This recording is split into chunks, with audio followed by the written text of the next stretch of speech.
Chapter 6. All that year the animals worked like slaves, but they were happy in their work. They grudged no effort or sacrifice, well aware that everything that they did was for the benefit of themselves and those of their kind who would come after them, and not for a pack of idle, thieving human beings. Throughout the spring and summer they worked a 60-hour week, and in August Napoleon announced that there would be work on Sunday afternoons as well. This work was strictly voluntary, but any animal who absented himself from it would have his rations reduced by half. Even so, it was found necessary to leave certain tasks undone. The harvest was a little less successful than in the previous year, and 2 fields which should have been sown with roots in early summer were not sown because the ploughing had not been completed early enough. It was possible to foresee that the coming winter would be a hard one. The windmill presented unexpected difficulties.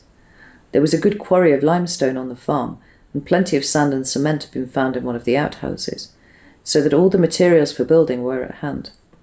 But the problem the animals could not at first solve was how to break up the stone into pieces of a suitable size. There seemed to be no way of doing this except with picks and crowbars, which no animal could use, because no animal could stand on its hind legs. Only after weeks of vain effort did the right idea occur to somebody, namely, to utilize the force of gravity. Huge boulders, far too big to be used as they were lying all over the bed of the quarry. The animals lashed ropes around these, and then all together, cows, horses, sheep, any animal that could lay hold of the rope, even the pigs sometimes joined in at critical moments. They dragged them with desperate slowness up the slope to the top of the quarry, where they were toppled over the edge to shatter into pieces below. Transporting the stone when it was once broken was comparatively simple. The horses carried it off in cartloads, the sheep dragged single blocks. Even Muriel and Benjamin yoked themselves into an old governess cart and did their share. By late summer, a sufficient store of stone had been accumulated, and then the building began, under the superintendence of the pigs. But it was a slow, laborious process. Frequently it took a whole day of exhausting effort to drag a single boulder to the top of the quarry, and sometimes when it was pushed over the edge it failed to break. Nothing could have been achieved without Boxer, whose strength seemed equal to that of all the animals put together.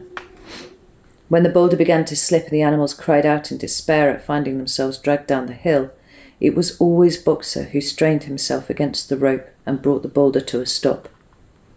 To see him toiling up the slope inch by inch, his breath coming fast, the tips of his hooves clawing at the ground, and his great sides matted with sweat, filled everyone with admiration.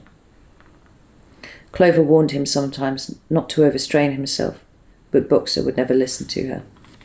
His 2 slogans, "I will work harder" and "Napoleon is always right," seemed to him a sufficient answer to all problems. He had made arrangements with the cockerel to call him 3/4 of an hour earlier in the mornings instead of half an hour, and in his spare moments, of which there were not many nowadays, he would go alone to the quarry, collect a load of broken stone, and drag it down to the site of the windmill, unassisted. The animals were not badly off throughout that summer, in spite of the hardness of their work. If they had no more food than they would have had in Jones's day, at least they did not have less. The advantage of only having to feed themselves, and not having to support 5 extravagant human beings as well, was so great that it would have taken a lot of failures to outweigh it. And in many ways the animal method of doing things was much more efficient and saved labour. Such jobs as weeding, for instance, could be done with a thoroughness impossible to human beings. And again, since no animal now stole, it was unnecessary to fence off pasture from arable land, which saved a lot of labour on the upkeep of hedges and gates. Nevertheless, as the summer wore on, various unforeseen shortages began to make themselves felt. There was a need of paraffin oil, nails, string, dog biscuits, and iron for horses' shoes, none of which could be produced on the farm. Later, there would also be need for seeds and artificial manures, besides the various tools, and finally, the machinery for the windmill. How these were to be procured, no one was able to imagine. One Sunday, when the animals assembled to receive their orders, Napoleon announced that he had decided upon a new policy. From now on, Animal Farm would engage in trade with the neighbouring farms, not of course for any commercial purpose, but simply in order to obtain certain materials which were urgently necessary. The needs of the windmill must override everything else, he said. He was therefore making arrangements to sell a stack of hay and part of the current year's wheat crop, and later on, if more money were needed, it would have to be made up by the sale of eggs, for which there was always a market in Willingdon. The hens, said Napoleon, should welcome this sacrifice as their own special contribution towards the building of the windmill. Once again the animals were conscious of a vague uneasiness. Never to have any dealings with human beings, never to engage in trade, never to make use of money, had these not been amongst the earliest resolutions passed at that first triumphant meeting after Jones was expelled? All the animals remembered passing such resolutions, or at least they thought they remembered it. The 4 young pigs who had protested when Napoleon abolished the meetings raised their voices timidly, but they were promptly silenced by a tremendous growling from the dogs. Then, as usual, the sheep broke into 4 legs good, 2 legs bad, and the momentary awkwardness was smoothed over. Finally, Napoleon raised his trotter for silence and announced he had already made all of the arrangements. There would be no need for any of the animals to come into contact with human beings, which would clearly be most undesirable. He intended to take the whole burden upon his own shoulders. A Mr. Whymper, a solicitor living in Willingdon, had agreed to act as an intermediary between Animal Farm and the outside world, and would visit the farm every Monday morning to receive his instructions. Napoleon ended his speech with his usual cry of "Long live Animal Farm," and after singing the singing of Beasts of England, the animals were dismissed. Afterwards, Squealer made a round of the farm and set the animals' minds at rest. He assured them that the resolution against engaging in trade and using money had never been passed, or even suggested. It was pure imagination, probably traceable in the beginning to lies circulated by Snowball. A few animals still felt faintly doubtful, but Squealer asked them shrewdly, "Are you certain that this is not something that you have dreamed, comrades? Have you a record of such a resolution? Is it written down anywhere?" And since it was certainly true that nothing of the kind existed in writing, the animals were satisfied that they had been mistaken. Every Monday Mr. Whymper visited the farm as being arranged. He was a sly-looking little man, with side whiskers, a solicitor in a very small way of business, but sharp enough to have realised earlier than anyone else that Animal Farm would need a broker, and that the commissions would be worth having. The animals watched his coming and going with a kind of dread, and avoided him as much as possible. Nevertheless, the sight of Napoleon, on all fours, delivering orders to Whymper, who stood on 2 legs, roused their pride, and partly reconciled them to the new arrangement. Their relations with the human race were not now quite the same as they had been before. The human beings did not hate Animal Farm any less now that it was prospering. Indeed, they hated it more than ever. Every human being held it as an article of faith that the farm would go bankrupt sooner or later, and above all, that the windmill would be a failure.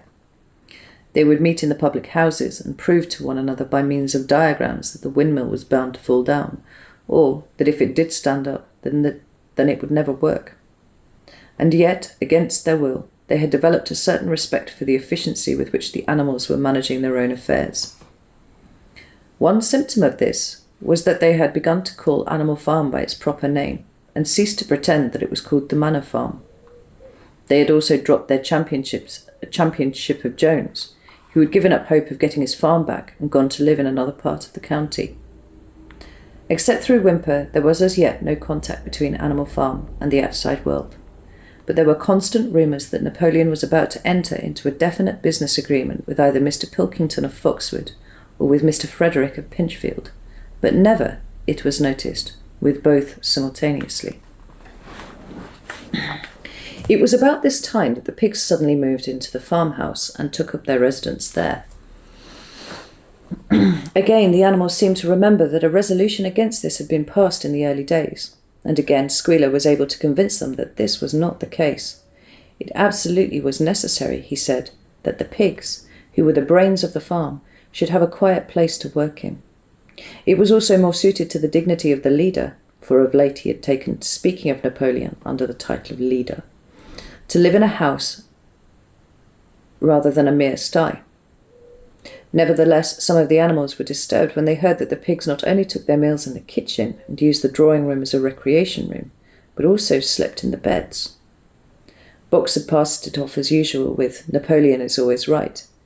But Clover, who thought she remembered a definite ruling against beds, went to the end of the barn and tried to puzzle out the 7 commandments which were inscribed there.